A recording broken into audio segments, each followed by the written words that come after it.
Get ready. Today we are making a chicken sausage spaghetti bolognese, and you are going to love it. Let's get started.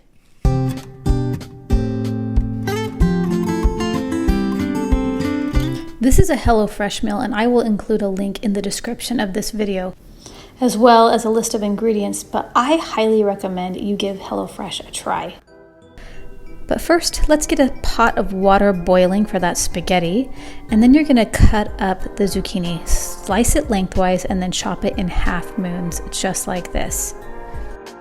When you're done with that, we're going to add a tablespoon of olive oil, mix it together, and then add a tablespoon of Italian seasoning, and mix the zucchini really good there. Add some salt, add some pepper. We're ready to throw it on a sheet pan and put it in a broiler oven on about 500-degree temp broil for about 4 minutes. To a nice stock pot here, I'm using a cast iron pot. I put the chicken sausage and 1 tablespoon Italian seasoning in here. We're going to brown it up nicely. When it's done, we're going to add the tomatoes, the sugar, the salt, the pepper, and stir it together. We're cooking up that spaghetti once that water's boiling nice, and add some salt, pepper to that.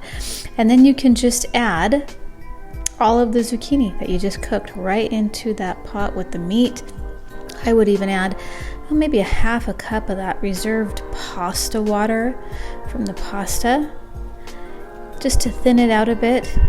And then we'll start adding in all of the noodles to this pot once we stir this nice together. Okay, it's time. Let's add the al dente noodles back into this pot. Oh, the kids are gonna just love this meal before they head out trick-or-treating. This is the perfect Halloween meal, if you ask me. Mix that all together, and now we're going to just plate it up. We will add some Parmesan cheese on top, and this is to die for. It is so delicious.